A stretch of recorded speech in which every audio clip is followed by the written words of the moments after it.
Good morning, comic book fans. Welcome back to Comics in 5 Minutes. I'm your brother No Shorty. We're going to talk about Krypto, the last dog of Krypton today. Really unoriginal name for a dog, by the way.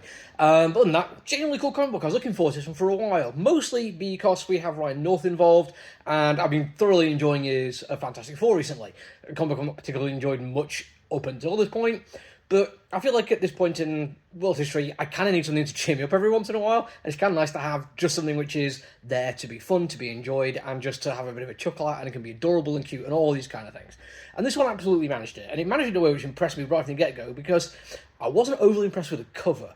Usually when I talk about covers in comic books, it's because it's either does something absolutely staggering, it like adds storytelling on the cover, or it's something that makes the internal artwork look a little bit disappointing. In this case, I'm not a big fan of Jay Lee.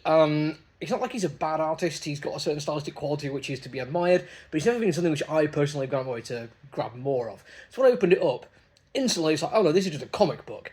It's not big, it's not over the top, it's not stylized. This is just a story about a dog. And there's something about the artwork on that opening page which 100% convinced me that this is a comic book which will be appropriate for anyone who picks it up who's able to actually read it. You don't need to read anything else about this character, or by this publisher, or with the same creative team. None of that matters. This book seems like it was designed from the ground up to be the perfect book that anyone who walks into a comic book store can pick it up and read it and enjoy it. Don't get me wrong, there's some lore in here, but even how they approach that is kind of interesting. It uses some fun little graphical ideas where most of the dialogue that explains what's going on in the world is in a slightly more faded font than the rest of it, because the rest of it is what Krypto takes in. And there's something really nice to be said about that. You can't really do a POV comic book from a dog, unless you're going to make the dog like super intelligent, or you're only doing it in a world where there is only really dogs. I'm thinking of stuff like We 3 or Rover Red Charlie is two examples there. If you're doing one where this is just a dog in a world full of people, you kind of have to, I don't want to say dumb it down to be insulting, but to a certain degree you have to make it so it's going to make sense for the context of what the dog understands. So, if somebody in your bio says good dog, that's big and bold, because Krypto understands that. He knows what that means. He knows his own name, he knows a few of the bits and pieces, and whenever you need him to be paying attention to something, it makes it bold. And it's a nice, simple, but effective graphical twist. Couple that with the fact that most of the rest of the comic book, although yes, it's not quite Krypto's POV, he is the focus of the story. So you have these wonderful moments of the dog being going for a walk and he meets another dog in the park, and there's a conversation going on which is really well done, by the way. I'm going to totally interrupt my train of thought here. There's a rather nice moment where apologies, I just had my dinner. His owner is talking about the fact that the groundquakes are actually going to be causing problems because it's due with the core of Krypton, and it could end up being a major problem.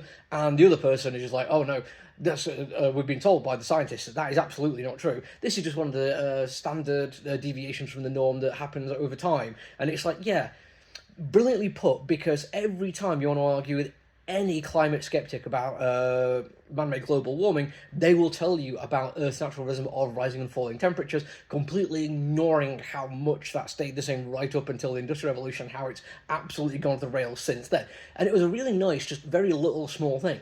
But it was done in the background, because the focus, going back to my original point, was the fact that mostly what we had in focus, paying attention to, was Krypto and this other dog. And it's this really quite nice scene as well, a park in a city, and really nice architecture, good character design, good costume design, including the outfits that the dogs are wearing.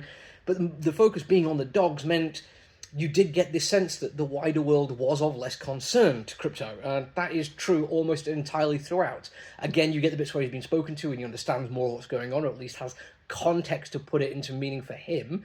And then the only other time you really get much is a point where we see a young Kal-El, very young, baby Kal-El, on the sofa, and Krypto goes up and does a little snuggle, and it's adorable. I mean, whoever did the art of this one, I'm going to have to check the name, I'm terrible at remembering names. Mike Norton. I'm fairly sure he must have watched a whole bunch of YouTube, TikTok videos about dogs being adorable around young children, because it absolutely tugged at the heartstrings in the exact same way that all those videos do.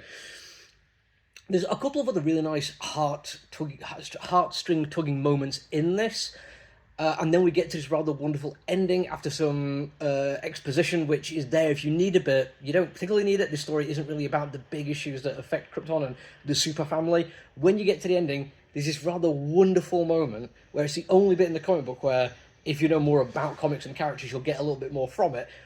But even if you don't know that much, I'm guessing cultural osmosis would make it make sense to a certain degree, and it certainly ends it at a point which makes me think I want to carry on and find out more about what's going on here. It doesn't quite have that episodic one and done kind of thing that his Fantastic Four does, but it is a miniseries and it won't take long to get through. I absolutely recommend it for anyone who wants to just give a try to a cool, fun, happy comic book at the moment. But that's it from me for now. Till I'll see you all again. Look after you, everyone. Stay safe. Bye.